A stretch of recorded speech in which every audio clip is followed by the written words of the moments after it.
যুক্তরাষ্ট্রের কাছে মাথা নত করবে না ইরান। নতুন কৌশলে মার্কিন প্রশাসনকে প্রতিহত করার ঘোষণা দিয়েছেন দেশটির প্রেসিডেন্ট মাসুদ পেজেশকিয়ান। ইরানের পারমাণবিক ইস্যু নিয়ে সরগরম পরিস্থিতি বিরাজ করছে ওয়াশিংটন ও তেহরানের মাঝে। কোনো পক্ষই 1 ইঞ্চি পরিমাণ জায়গা ছাড় দিতে রাজি না। এমন অবস্থায় আঞ্চলিক জোট গঠনের দিকেই মনোযোগ দিয়েছেন ইরানের প্রেসিডেন্ট।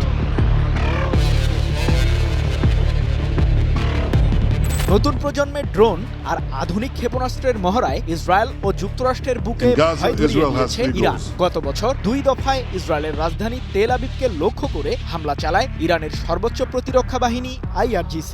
আর এতেই প্রকাশ পায় দেশটির সামরিক শক্তি। ইরানকে ঘিরে নতুন সমীকরণ তৈরিতে ব্যস্ত হয়ে পড়েন ইসরায়েলের প্রধানমন্ত্রী বেনিয়ামিন নেতানিয়াহু। মার্কিন প্রেসিডেন্ট হিসেবে ডোনাল্ড ট্রাম্প ক্ষমতায় ফিরলে নিজেকে অনেকটা শক্তিশালী অবস্থানে দেখতে শুরু করেন নেতানিয়াহু। এরই মধ্যে ইরান অধ্যায় শেষ করার হুঁশিয়ারিও দিয়েছেন ইহুদিবাদী নেতা।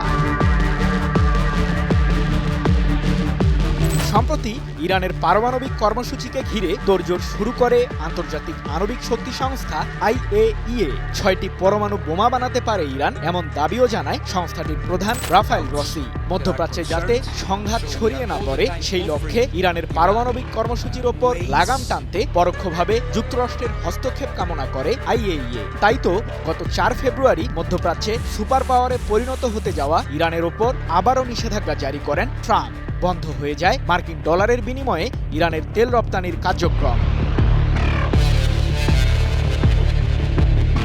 যুক্তরাষ্ট্রের এমন দমন নীতির বিরুদ্ধে শক্ত অবস্থানের কথাই জানিয়েছেন ইরানের প্রেসিডেন্ট মাসুদ পেজেশকিয়ান। ইরানি জনগণ মার্কিন প্রশাসনের কাছে মাথা নত করবে না জানিয়ে পেজেশকিয়ান বলেন, যুক্তরাষ্ট্রের সাথে গোটা বিশ্ব দাঁড়ালেও ইরানিদের হারাতে পারবে না মার্কিন প্রশাসন। যুক্তরাষ্ট্র ও ইউরোপীয় কিছু দেশের এমন ধারণা যে ইরান দুর্বল হয়ে পড়েছে, তাই তারা আমাদের প্রতি চাপ প্রয়োগ করেই চলেছে। পশ্চিমারা যা বুঝতে ব্যর্থ হচ্ছে তা হলো ইরানের জনগণ কখনো অপমানের কাছে নতি স্বীকার করবে না। 16 মার্চ ইরানের প্রেসিডেন্টের বরাতে বিষয়টি নিশ্চিত করেছে মধ্যপ্রাচ্য ভিত্তিক সংবাদ মাধ্যম তাসনিম নিউজ এজেন্সি।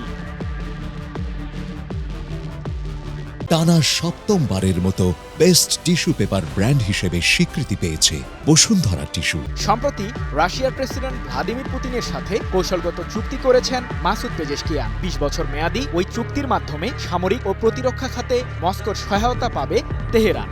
এদিকে চীনা মুদ্রা ইউয়ানের সাহায্যে বেইজিংয়ের সাথে তেল বাণিজ্য চালিয়ে নিচ্ছে ইরান, যার ফলে মার্কিনীদের ওপর নির্ভরশীলতা কমে এসেছে আয়াতুল্লাহ আলী খামেনির নেতৃত্বাধীন দেশটির।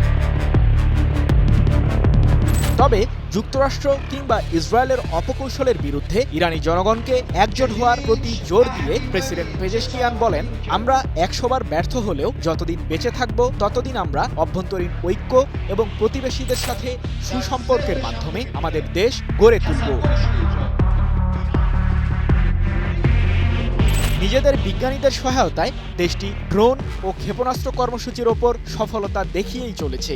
ইসরায়েল ও যুক্তরাষ্ট্রকে চমকে দিয়ে 3টি ভূগর্ভস্থ ক্ষেপণাস্ত্র শহরও প্রতিষ্ঠা করেছে ইরান। ভবিষ্যতে শত্রুপক্ষের বিরুদ্ধে যে কোনো হামলা যে এসব ক্ষেপণাস্ত্র কেন্দ্র থেকেই পরিচালিত করবে তেহরান, এমন আভাসই দিয়েছেন বিশ্লেষকরা।